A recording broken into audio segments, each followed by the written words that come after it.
దేవుని పరిశుద్ధమైన ఘననామానికి మహిమ కలుగునుగాక. దేవుని పిల్లలారా, ఈ నూతన సంవత్సరంలో మరొకసారి మనమందరం కూడా దేవుని సన్నిధిలో చేరి ప్రభు గొప్ప నామాన్ని కీర్తించే భాగ్యాన్ని ప్రభు మనకు కల్పిస్తున్నాడు. అందును బట్టి మనం ఎంతగానో దేవుని ఆనందించి దేవుని స్తుతించ బద్దులమై ఉంటూ ఉన్నాం. మనము గత 19 సంవత్సరాల నుండిగా ఇది 20వ మాసము 2వ వారంలో మనం ప్రవేశించున్నాం. 7 ఏళ్ల శ్రమల కాలంలో జరగబోయే సంఘటనల గురించి మనకు ముందుగానే దేవుడు తెలియజేస్తూ ఉన్నాడు. 7 ఏళ్ల శ్రమల కాలంలో జరిగే సంఘటనలు గనక మనకు తెలియకుండా కనుక ఉన్నట్లయితే, ఒకవేళ మన కాలంలోనే కనుక 7 ఏళ్ల శ్రమల కాలం సంభవించినట్లయితే వచ్చినట్లయితే, మనం ఆ శ్రమల కాలంలోనికి ప్రవేశించినట్లయితే, ఆనాడు ఇక్కడ వ్రాయబడి ఉన్నటువంటి పరిశుద్ధ గ్రంథంలో వ్రాయబడి ఉన్నటువంటి సత్యాలు మనం తెలుసుకోలేదనుకోండి, మనము చేయకూడని పనులు చేస్తాం. ఆనాడు మనము నరకానికి వెళతాం. ఒక్కసారి 666వ ముద్ర గనక ఒక్కసారి పడింది అంటే ఎవరి మీదైనా వాళ్ళు సాతానుకు అమ్ముకున్నట్టే. కాబట్టి సాతాను కూడా అంటాడు, వాడు తర్వాత మొర పెట్టుకుంటానికి అసలు ఏమీ ఉండదు. ప్రభుత్వమైతే దాని గురించి మనం రాబోయే దినాల్లో ధ్యానించుదాం. వాడి హృదయం చెకుముకి రాతిలాగా అయిపోతుంది. 666వ ముద్ర ఒక్కసారి కనుక పడిందంటే వాడి గుండె ఎన్నటికీ పశ్చాత్తాపంలోనికి, పాప ఒప్పుకోలోనికి, ప్రభువా నన్ను క్షమించయ్యా, నేను తెలియకో లేకుంటే తొందరపడు, నేను ఈ పని చేశాను, నన్ను క్షమించు అనే గుండె ఆ రోజుల్లో వాళ్ళకి ఉండదుగాక. వాళ్ళు ఆ ముద్ర వేయించుకున్నందుకు చాలా సంతోషిస్తారు. పైగా దేవుని నామాన్ని దూషిస్తారు అని పరిశుద్ధ గ్రంథం తెలియజేస్తుంది. కాబట్టి కొద్ది నిమిషాలు ప్రార్థనాపూర్వకం ఉండాలని ప్రభు పేరిట మనవి చేస్తూ ఉన్నాం. మొదటి 3.5 సంవత్సరాల తర్వాత, అంటే మొదటి 3.5 సంవత్సరాలు అంటే 7 సంవత్సరాల శ్రమల కాలం. కాబట్టి మొదటి 3.5 సంవత్సరాలు అంటే 1260వ రోజున జరిగే సంఘటనలు కదండి. 1260వ రోజున జరిగే సంఘటనలు అక్కడ మనకు 4 విషయాలు కనబడుతూ ఉంటాయి. ఏంటి అంటే, సాతాను వాడి సైన్యం వాయుమండలంలో నుండి భూమి మీదకి పర్మనెంట్ గా పడతారు. నంబర్ 1. నంబర్ 2, మరుక్షణం వాడు భూమి మీద పడితే తలకే రెప్పపాట్లు సంఘం పరలోకాన్ని కొనిపోబడుతుంది. సంఘం కొనిపోబడిన వెంటనే యాంటీ క్రైస్ట్ వెళ్లి 3వదిగా ఏం చేస్తాడంటే, వాడు దేవుని మందిరంలో కూర్చొని నేనే దేవుణ్ణి అని చెప్తాడు కదండి. నేనే దేవుణ్ణి అని చెప్తాడు. కాబట్టి వాడు అలా చేసి యూదా ప్రజలను హింసించడానికి పోతాడు. మొత్తాన్ని ప్రపంచంలో ఉన్న అనేకుల్ని పట్టుకుని వాడు అక్కడ పోతాడు. అప్పుడు 4 ప్రవచనాలు నెరవేర్పు జరుగుతాయి. ఏంటి ఆ యొక్క ప్రవచనాలు 4 అంటే, ఒకటి దానియేలు గ్రంథం 9వ అధ్యాయం 27వ వచనంలో వ్రాయబడినటువంటి ప్రవచనం. అది మనం గత వారం చదువుకున్నట్లున్నాం. 9వ అధ్యాయం 27వ వచనంలో దానియేలు ప్రవక్త 2700 సంవత్సరాల తర్వాత జరగబోయే ఆ ప్రవచన నెరవేర్పును గురించి ముందుగానే ఆయన తెలియజేశాడు. ఏంటి ఆ ప్రవచనం? నాశనకరమైనటువంటి హేయ వస్తువు అంటే యాంటీ క్రైస్ట్ వెళ్లి ఆ దేవుని ఆలయంలో, మందిరంలో వాడు తానే దేవుడిని కూర్చుంటాడు అని ఆయన 2700 సంవత్సరాల క్రితమే ప్రవచనం చెప్పినట్లు మనము చూస్తూ ఉంటున్నాం. దానిని 700 సంవత్సరాల తర్వాత యేసు ప్రభు నరావతారిగా భూమి మీద సంచారం చేస్తున్నప్పుడు ఆ వచనాన్ని కోట్ చేస్తూ ఏమంటున్నాడంటే, మత్తయి సువార్త 24వ అధ్యాయం 15వ వచనంలో కోట్ చేస్తూ ఏమంటున్నాడంటే, దానియేలు ప్రవక్త ప్రవచనించిన ప్రకారముగా, దానియేలు ప్రవక్త చదువుదామా మాట బాగుంటుంది అంటారు. దానియేలు గ్రంథం 9 మన్నించాలండి, మత్తయి సువార్త 24వ అధ్యాయము 15వ వచనంలో మనము చదువుకోగలిగినట్లయితే 24:15లో, కాబట్టి ప్రవక్త అయిన దానియేలు ద్వారా చెప్పబడిన నాశనకరమైన హేయ వస్తువు పరిశుద్ధ స్థలమందు నిలుచుట మీరు చూడగానే ఏమంటున్నాడు? చదివేవాడు గ్రహించేవాడు గ్రహించునుగాక. యోదయాలో ఉండువారు కొండలకి పారిపోవాలి కదండి. ఏం చేయాలంట? కొండలకి 2700 సంవత్సరాల క్రితమేమో దానియేలు ప్రవచించాడు. ఏది? 7 ఏళ్ల శ్రమల కాలంలో మొదటి 3.5 సంవత్సరాల తదనంతరం 1260వ రోజున సంఘం ఎత్తబడిన వెంటనే వీడు నేరుగా వెళ్ళి ఏం చేస్తాడు అంటే, వాళ్ళతో ఒక వారానికి ఏం చేశాడు? నిబంధన చేశాడని దానియేలు గ్రంథం 9:27లో గత వారం మనం చదువుకున్నాం. ఒక వారము అంటే 7 సంవత్సరాలు. అది అర్ధవారానికి ఏం చేశాడు? దాన్ని రద్దు చేశాడు. ఏంటంటే వాడి ఆ నిబంధన ఏంటంటే, నేను దేవుణ్ణి అనడు. వాళ్ళ దగ్గరకు పోయి దేవుడు ప్రపంచానికి తను దేవుడిగా కనపరుచుకుంటాడు. కానీ వాడు నేను మీకు రక్షణ కల్పిస్తాను. మీ చుట్టూ ఉన్నటువంటి అరబ్ కంట్రీస్ లో నుండి దాదాపు 28 దేశాల నుండి ప్రతిరోజు మీకు ఏదో ఒక రోజు బాంబు పడుతుంది ఎక్కడో ఒక నుండి. దాని నుండి నేను వాళ్ళతో మాట్లాడి, నేను వాళ్ళని ఒప్పించి, నేను మీకు ఏం చేపిస్తాను? శాంతి చేపిస్తాను. కాబట్టి కావాలంటే నన్ను ఒక 7 సంవత్సరాలు పరీక్షించుకోండి అని వాడు నిబంధన అగ్రిమెంట్ చేసి ఫైల్స్ ఎక్స్చేంజ్ చేసుకుంటారు. అయితే అర్ధవారానికి అంటే మొదటి 3.5 సంవత్సరాలు ఎప్పుడైతే వాడు ప్లాట్మని భూమి మీదకి ఆకాశంలో వాయుమండలంలో పడద్రోయబడ్డాడో వెంటనే వాడికి తెలిసిపోయింది. అదే క్షణంలో సంఘం ఎత్తబడింది. అప్పుడు ఆవురావురమంటూ, కారణం శిరస్సేమో 2000 సంవత్సరాల క్రితమే పరలోకానికి వెళ్ళిపోయింది యేసుక్రీస్తు ప్రభుల వారు. ఇప్పుడు ఆయన బాడీ, ఆయన సంఘం కూడా, ఆయన శరీరం కూడా పరలోకానికి వెళ్ళిపోయింది అని ఆవురావురమంటూ, దీని అంతటి కారణం ఆ స్త్రీయే కారణం అని చెప్పేసి వాడు ఏం చేస్తాడో, వాడు అప్పుడు తన పడగ విప్పుతాడు. ఘటసర్పం కదా అది. వాడు తన పడగ విప్పి నేరుగా వెళ్ళి యెరూషలేము పట్టణంలో ఉన్నటువంటి దేవుని ఆలయంలో అప్పుడంటాడు ఏమని? నేనే దేవుడను. యూదులతో అప్పుడంటాడు, నేను అంతకుముందు రక్షకుడుగా వస్తాను, నేను సేవియర్ గా వస్తాను, మీకు మిమ్మల్ని రక్షిస్తాను, కాపాడుతానని వస్తాడు. కానీ ఎప్పుడైతే శిరస్సు పోయింది, సంఘం బాడీ కూడా పోయిందో వెంటనే వాడి ఎంతో తెలిసిపోయింది. నేరుగా అక్కడికి వెళ్ళి వాడి యొక్క ఆ యొక్క దాన్ని ఏమంటారు, నేచర్, యాటిట్యూడ్, దాన్ని బయలుపరచుకుంటానికి డైరెక్ట్ గా ఇక ముసుగులో గుద్దులాట కాకుండా డైరెక్ట్ గా వెళ్ళి నేనే దేవుడను, నాశనకరమైన హేయ వస్తువు అండి, డైరెక్ట్ గా వాడే వెళ్ళి అక్కడ కూర్చోవచ్చు దేవుని ఆలయంలో సింహాసనం మీద. లేదంటే ఆ హేయమైన వస్తువు అంటే వాడి యొక్క స్టాచ్యూ, వాడి విగ్రహం, వాడి బొమ్మను అక్కడ పెట్టవచ్చు. ఎందుకంటే నాశనకరమైన హేయ వస్తువు అని ఉంది అక్కడ. వాడైనా కావచ్చు, వాడి బొమ్మ. ఎందుకంటే ప్రతి మసీదులో, ప్రతి చర్చిలో, ప్రతి టెంపుల్లో నేనే దేవుడని చెప్పుకుంటాడు కాబట్టి వాడు అంతకు ముందు అన్ని చోట్ల వీధికి 3 6 విగ్రహాలు ఉంటాయి. అబద్ధ ప్రవక్త వాటన్నిటికీ వాడు ప్రాణం ఇస్తాడు, అవి మాట్లాడుతూ ఉంటాయి ఆ బొమ్మలన్నీ కూడా. కాబట్టి వాడైనా వెళ్ళి కూర్చోవచ్చు, చెప్పండి, వాడి విగ్రహమైనా అక్కడ పెట్టవచ్చు. విగ్రహం అంటే అది విగ్రహంగా ఉండదు కానీ విగ్రహమే అనేది మాట్లాడుతూ ఉంది. కాబట్టి ప్రవచనాల నెరవేర్పులు జరగవలసి ఉంది. తెస్సలోనిలకు రాసిన పౌలు అంటాడు, యేసు ప్రభు ఆరోహణమై వెళ్ళిన ఒక 50 సంవత్సరాలకు 30 సంవత్సరాలకు ఏమంటాడంటే, తెస్సలోనిలకు రాసిన 2వ పత్రిక రాస్తూ ఆయన ఏమంటున్నాడు అంటే, ఆ దానియేలు ప్రవక్త ప్రవచించిన ప్రవచనాన్ని కోట్ చేస్తూ, యేసు ప్రభు పలికినటువంటి ఆ ప్రవచనాన్ని కోట్ చేస్తూ తెస్సలోనిలకు రాసిన 2వ పత్రిక 2వ అధ్యాయం 3-4 వచనాలలో ఆయన ఏమంటున్నాడు అంటే, మొదట భ్రష్టత్వం సంభవించి నాశన పాత్రుడకు పాప పురుషుడు బయలుపడితేనే కానీ ఆ దినము రాదు, ఏది దేవుడు అనబడును, ఏది పూజింపబడును, దానిని అంతటిని ఎదిరించుచు దానికి అంతటికి పైగా వాడు తన్ను తానే హెచ్చించుకొనుచు, ఎవరు, యాంటీ క్రైస్తు కదండి, హెచ్చించుకొనుచు తాను దేవుడినని తన్ను కనబరుచుకొనుచు దేవుని ఆలయంలో కూర్చుండును. కూర్చునేది ఎవరు? సాతాను కాదు కదండి. ఎందుకంటే వాడు ఒక ఆత్మ, వాడు యాంటీ క్రైస్ట్ లో దూరి యాంటీ క్రైస్ట్ లో ఉండి వాడు పోయి అక్కడ కూర్చుంటాడు కదా. పొరపాటుగా మనము అర్థం చేసుకోకూడదు. వాడు పడిన వెంటనే ప్రపంచాన్ని మొత్తాన్ని తీసుకుని యుద్ధ దేశం మీదకి వాడు వెళతాడు శ్రమలు పెట్టడానికి. కానీ దానికి ముందు వాడు ఏం చేస్తాడు? యాంటీ క్రైస్ట్ అనబడేవాడు దేవుని ఆలయంలోకి వెళ్ళి నేనే దేవుడను అని వెళ్ళి అక్కడ కూర్చుంటాడు. ఇప్పుడు ఇది 3వ ప్రవచనం అంతా ఒకటే, కానీ దాని నెరవేర్పు ఈ దానియేలు 9:27, మరి మత్తయి సువార్త 24:15-16, ఈ తెస్సలోనిలకు రాసిన 2వ పత్రిక 2వ అధ్యాయం 3-4, ఈ ప్రవచనం అంతా ఒక్కటే. ఈ ప్రవచన నెరవేర్పు అతి త్వరలో జరగనై ఉంటుంది. ఎక్కడ అని మనం చూసినట్లయితే ప్రకటన గ్రంథం 12వ అధ్యాయం, ప్రకటన గ్రంథము 12వ అధ్యాయములో మనము చదువుకున్నట్లయితే 12వ అధ్యాయం 14వ వచనంలో, ప్రకటన 12:14లో మనము చదువుకుంటే ఈ ప్రవచనం అంటే ఏది? వాడు వెళ్ళి అక్కడ కూర్చున్నప్పుడు సాతాను మొత్తాన్ని తీసుకుని వెళ్ళి ఎక్కడ కూర్చుంటాడు? యూదా దేశం దగ్గర, అర్మగెద్దోను అనే స్థలం దగ్గర. అప్పుడు వాళ్ళందరూ ఆ శ్రమలో తట్టుకోలేక, మీరు ఒక మాట ఒకటి దీన్ని ధ్యానించే ముందు యేసు ప్రభు ఏమంటున్నాడు? మత్తయి సువార్త 24వ అధ్యాయం 16వ వచనంలో, మీరు నాశనకరమైన హేయ వస్తువు, దానియేలు ప్రవక్త ద్వారా చెప్పబడిన ఆ హేయ వస్తువు వెళ్ళి దేవుని మందిరంలో కూర్చుండట చూడగానే యోదయాలో ఉండేవాడు కొండలకు పారిపోవాలి. అది యోదయాలు ఉండేవాడు ఏం చేయాలి? ఎప్పుడు పారిపోవాలి? వాళ్ళు యాంటీ క్రైస్ట్ వెళ్ళి దేవుని మందిరంలో తానే దేవుడని కూర్చుంటాడో కనబరుచుకుంటాడో వెంటనే ఆలస్యం చేయకుండా మరుక్షణమే యోదయాలో ఉన్న యూదా ప్రజలందరూ కూడా ఏం చేయాలి? కొండలకు పారిపోవాలి. దాని నెరవేర్పు ప్రకటన 12:14లో జరుగుతుంది. 12వ అధ్యాయం 14వ వచనంలో, అందువలన ఆమె అంటే ఎవరు? ఆమె అంటే ఎవరు? ఆ స్త్రీ అంటే ఎవరు? యూదా ఇశ్రాయేలు ప్రజలు అరణ్యంలో ఉన్న తన చోటికి ఎగురునట్లు గొప్ప పక్షిరాసు రెక్కలు 2 ఆమెకు ఇయ్యబడ్డాయి.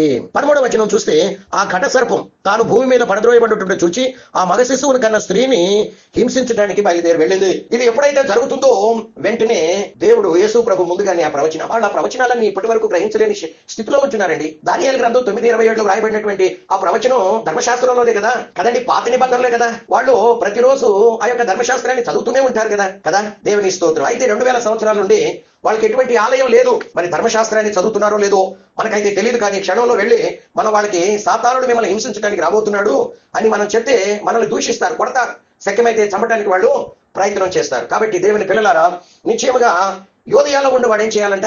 కొండలకి. ఈ 4 ఇన్సిడెంట్లు, ఏ ఇన్సిడెంట్లు ఇప్పటి వరకు మనం చెప్పుకున్నాం? సాతాను పైట్మైన వాడి సైన్యం భూమి మీదకు పడతారు. రెండవదిగా మనం చూసినట్లయితే సంఘం వెంటనే పరలోకానికి ఎత్తబడుతుంది. మూడవదిగా మనం చూసినట్లయితే అంత్యక్రీస్తు వెళ్ళి దేవుని మందిరంలో వాడు ఆలయంలో కూర్చుంటాడు.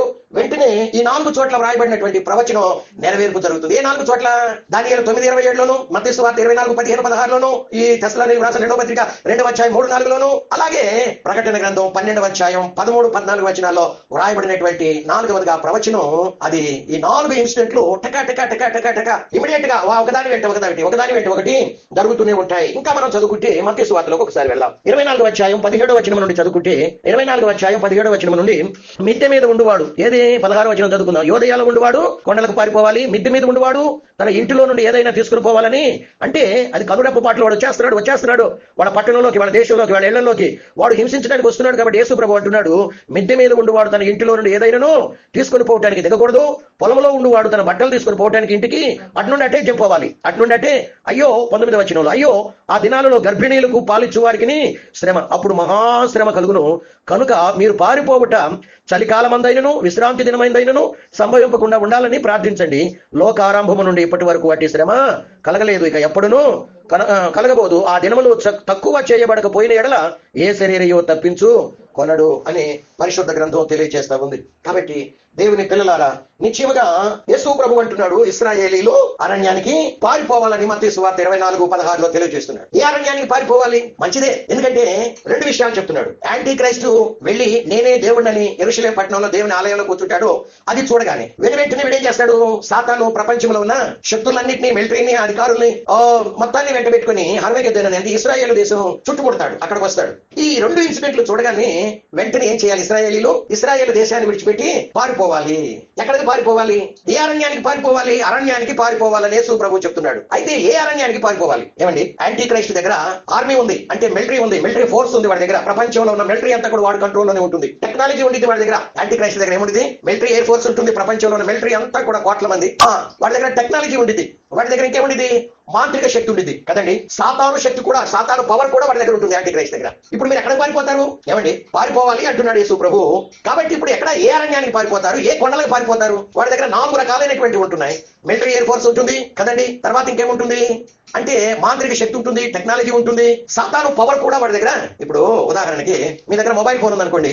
మీరు మొబైల్ ఫోన్ దగ్గర పెట్టుకుని మీరు ప్రపంచంలో ఏ ప్రాంతానికైనా వెళ్ళండి, ఏ మారుమూల గ్రామానికైనా వెళ్ళండి, ప్రపంచంలో ఎక్కడికైనా వెళ్ళినా మిమ్మల్ని లొకేట్ చేయొచ్చు, అవునా కదా? మిమ్మల్ని, ఎందుకంటే అది మిమ్మల్ని పట్టించింది. ఆ టెక్నాలజీ ఇప్పుడు ప్రపంచం అంతా వ్యాపించి ఉంది, లొకేట్ చేయొచ్చు మిమ్మల్ని. కాబట్టి ఇశ్రాయేలీలు ఇప్పుడు ఏ అరణ్యానికి పారిపోతారు? వాళ్ళ దగ్గర ఫోన్ లేకపోవచ్చు, మొబైల్ లేకపోవచ్చు, వాళ్ళు లొకేట్ చేయకపోవచ్చు. కానీ యాంటీ క్రైస్ట్ దగ్గర ఉన్నాయి 4 రకాలైనవి ఉన్నాయి. ఏవేంటి అండి అంటే మిలిటరీ ఫోర్స్ ఉంది. రెండవదిగా వాడి దగ్గర టెక్నాలజీ ఉంది, మాంత్రిక విద్య కూడా ఉంది. వాడు భయంకరమైన మాంత్రిక విద్యను అభ్యసించి ఉంటాడు వాడు. 4వదిగా చూస్తే సాతాను పవర్ వాడి దగ్గరే.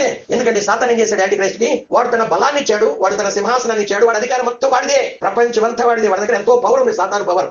కాబట్టి 4 వాడి దగ్గర పెట్టుకున్నప్పుడు మీ దగ్గర ఒకవేళ మిమ్మల్ని లొకేట్ చేయడానికి మీ దగ్గర ఒకవేళ మొబైల్ ఫోన్ లేకపోవచ్చు, కానీ 4 ఉన్నాయి, మిమ్మల్ని ఈజీగా లొకేట్ చేస్తాడు కదండి. కాబట్టి ఇప్పుడు ఇశ్రాయేలీలు ఏ అరణ్యానికి పారిపోతారు? ఏ అరణ్యానికి పారిపోతారు?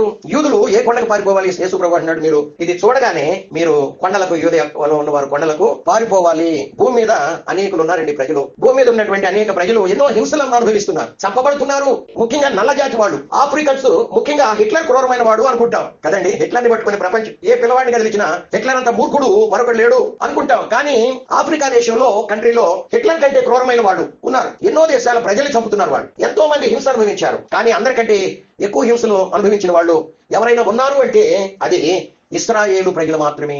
ఇశ్రాయేలీలు అనుభవించినటువంటి భయంకరమైన హింసలు మరి ఎవరు కూడా భూమి మీద ఉండలేదని పరిశుద్ధ గ్రంథం మనకు తెలియజేస్తుంది. కాబట్టి ఇశ్రాయేలీలకు 7 ఏళ్ల శ్రమల కాలంలో సెకండ్ 3.5 సంవత్సరాలలో ఇది చివరి హింస అని చెప్పుకోవచ్చు. ఇది సాతానుడు యూదులను పెట్టబోయే హింస. ఆ 7 సంవత్సరాల శ్రమల కాలంలో మొదటి 3.5 సంవత్సరాలు అయిన తర్వాత సెకండ్ టైం 3.5 సంవత్సరాలను చూసారా, అది యూదులకు భయంకరమైన చివరి హింస అది కదండి. ఇప్పుడు వారు పారిపోవాలి. యేసు ప్రభు చెప్తున్నాడు, పారిపోండి, కొండలకు పారిపోండి అంటున్నాడు. సాతాను ఇప్పుడు భూమి మీద పడ్డాడండి. యాంటీ క్రైస్తవులను మీ పట్టణంలోకి, మీ మందిరంలోకి, మీ ఇళ్లలోకి, మీ దేశంలోకి చొరబడుతున్నాడు. పారిపోండి పారిపోండి అంటున్నాడు. కాబట్టి ఆ రోజు చలికాలంగా ఉండకూడదని మాత్రమే కాకుండా అది విశ్రాంతి దినం. ఎందుకంటే వాళ్ళు తిరిగి యుద్ధం చేయడానికి లేదు, తిరగబట్టడానికి లేదు కదా, వాళ్ళు ఈ పొల్లాటు పెట్టడానికి.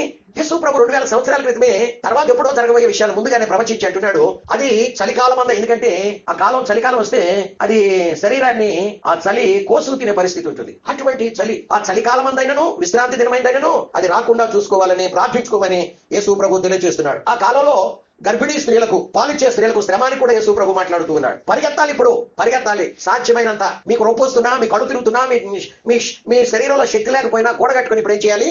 పరిగెత్తాలి, పరిగెత్తాలి. పరిగెత్తకపోతే యాంటీ క్రైస్ట్ ఇప్పుడు ఏం చేయబోతున్నాడు? వాళ్ళని ముక్కలుగా నరికేస్తాడు, తోలు వలుస్తాడు కదండి. క్రీస్తు విరోధి బహు క్రూరమైన వాడు. వాడి ఆర్మీ కూడా ఎలాంటిదంటే బహు క్రూరమైంది.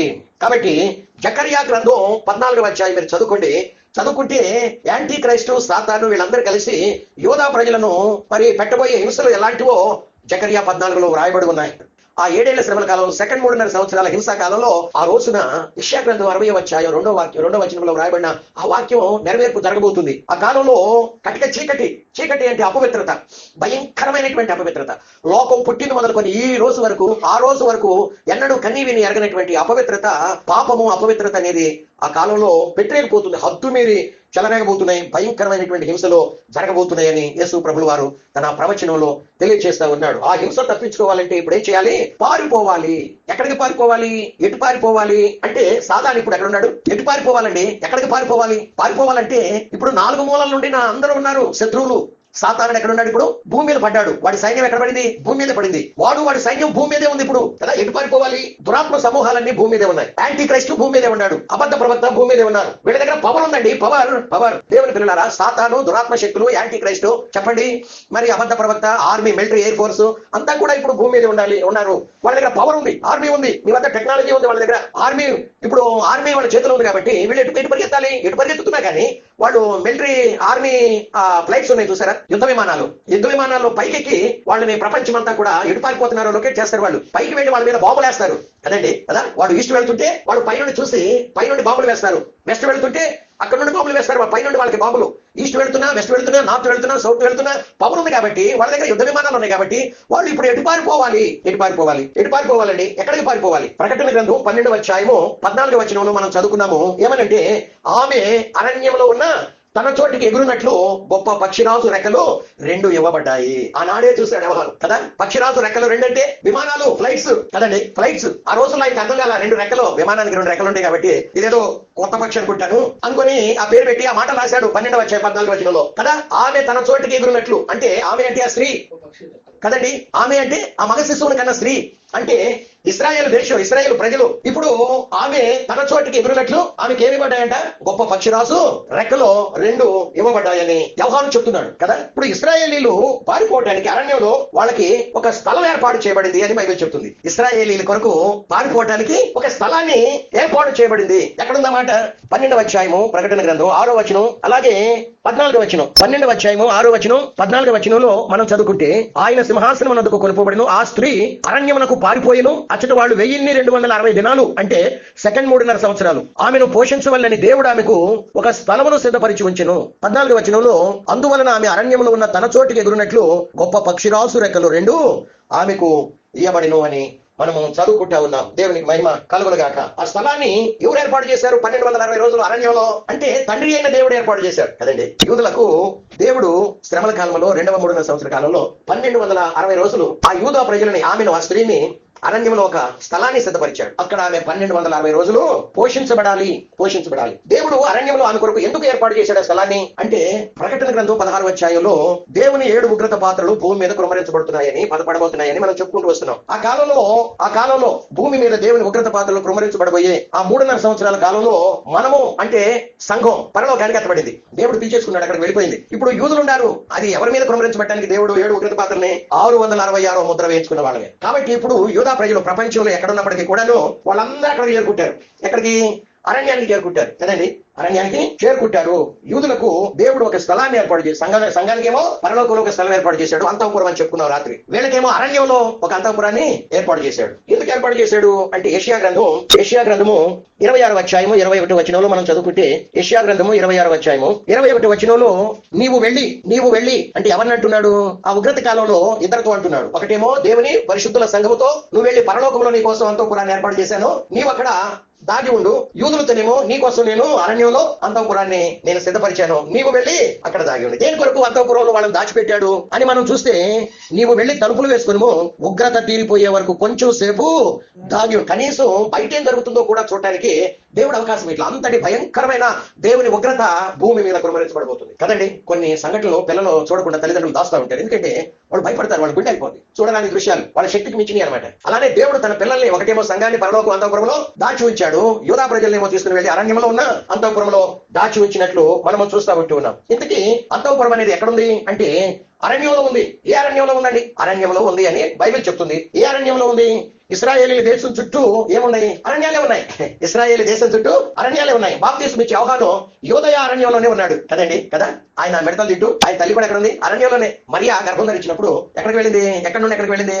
ఈ ఎలిజబెత్, యోహాను తల్లి అనేటువంటి ఎలిజబెత్ అంటే అరణ్యంలో నుండే కదా. కాబట్టి బాప్తిస్మ ఇచ్చే యోహాను ఎక్కడ ఉన్నాడు? బాప్తిస్మ ఇచ్చే యోహాను యొక్క ఆత్మే ఏలియా. ఏలియా ఎక్కడ ఉన్నాడు? అరణ్యంలోనే ఉన్నాడు. కొండ మీద ఉండి అక్కడ కూర్చునేవాడు, అక్కడికి రాసు పంపించేవాడు. 50 మందిని ప్లస్ వాడి పైన అధికారిని నిన్ను కొండ దిగి త్వరగా రమ్మొచ్చున్నాడని చెప్పి ప్రకటన చేశావు. కాబట్టి ఇప్పుడు ఏ అరణ్యంలోకి వెళ్ళాలి? బాప్తిస్మ ఇచ్చే యోహాను అరణ్యంలోనే ఉన్నాడు. యేసు ప్రభు ఉపవాసం ఉన్నప్పుడు ఎక్కడికి వెళ్ళాడు? అరణ్యంలోకి పోయాడు కదండి కదా. పరిశుద్ధాత్మ అపవాదికి అప్పగించడానికి యేసు ప్రభుని ఉపవాసంలో ఉన్నప్పుడు అక్కడికి తరుక్కుంటూ వెళ్ళాడట కదండి. కాబట్టి బాప్తిస్మ ఇచ్చే యోహాను అరణ్యంలోనే ఉన్నాడు. యేసు ప్రభు 40 రోజులు ఉపవాసం ఉన్నప్పుడు అరణ్యానికి వెళ్ళాడు. ఇశ్రాయేలీలు ఐగుప్తు నుండి వచ్చేటప్పుడు అరేబియా అంతా అరణ్యమే. వాళ్ళు 40 సంవత్సరాలు ప్రయాణం చేసుకుంటూ వచ్చారండి. ఇశ్రాయేల్ ప్రజలు వాళ్ళు 40 సంవత్సరాలు ఎక్కడ ప్రయాణం చేసుకుంటూ వచ్చారు?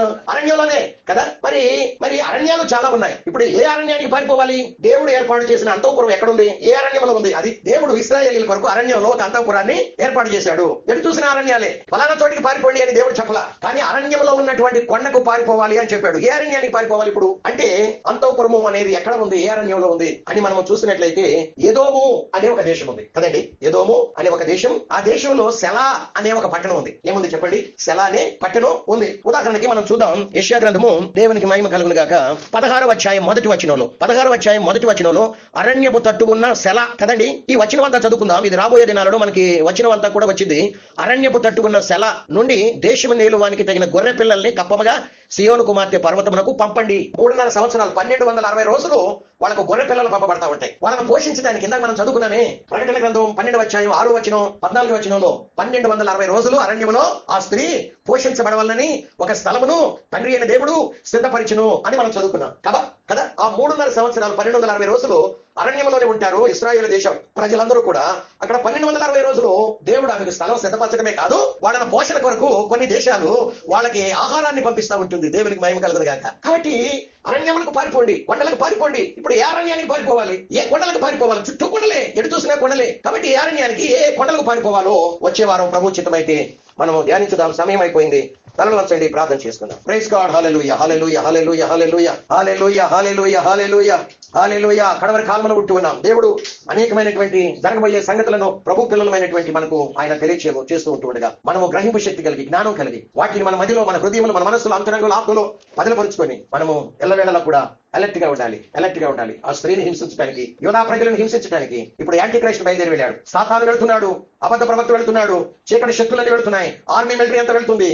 దేశ ప్రధానులు, అధికారులు అందరూ కూడా ఆ యొక్క హర్మేగదేన స్థలానికి వెళ్తున్నారు. యేసు ప్రభు అంటున్నాడు, నాశనకరమైన హేయ వస్తువు ఆలయంలో నిలిచి ఉండుట మీరు చూచినప్పుడు వెంటనే యోదయలో ఉండేవాడు అరణ్యానికి పారిపోవాలి. ఏ అరణ్యానికి పారిపోవాలో మరి దేవుడు తన ఆత్మ ద్వారా తన పిల్లల్ని ఏ రీతిగా నడిపించబోతున్నాడో వచ్చేవారు ప్రభు అక్కడ ఆలస్యమైతే ధ్యానించుదాం. ప్రేరేపణ కలిగిన వారు ప్రార్థించాలని ప్రభు పేరిట మనం చేస్తూ ఉన్నాం.